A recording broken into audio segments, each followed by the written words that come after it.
history teaches us that division gives life to hate. And hate unabated inevitably grows into violence. People across the country, including right here in Indianapolis, are coming together tonight to take a stand against hate. They're also remembering the lives of the 11 people who were shot and killed at a synagogue in Pittsburgh Saturday morning. Alleged gunman Robert Bowers was in court earlier, shackled and in a wheelchair.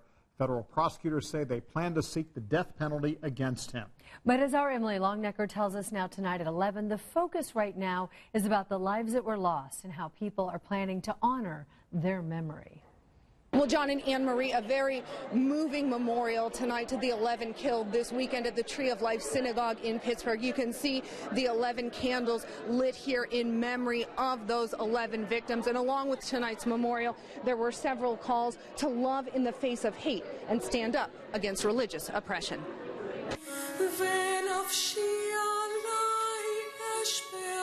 The sounds of sorrow and mourning, remembering the 11 people who died Saturday in what's being called the worst attack on the Jewish community in U.S. history. It is our unity and our respect and love for one another that will sustain us today. More than 1,000 people from all faiths and backgrounds gathered at the Indianapolis Hebrew congregation Monday night to remember the lives lost when a gunman opened fire at the synagogue.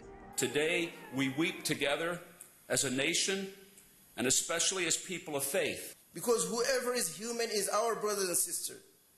And the pain that they would feel, we're supposed to be feeling it as if we were one family. In fact, because we are one family. Professor Jeremy Price remembered one of the victims, 66-year-old Jerry Rabinowitz, who he knew personally. I remember Jerry for his bright eyes and his smile that was as genuine and wide as the bow tie he always wore. Price called upon people to hold any leaders accountable who foster division. We must call out and name our leaders who divide us by race, by ethnicity, by religion, by immigration status. The hate will not win.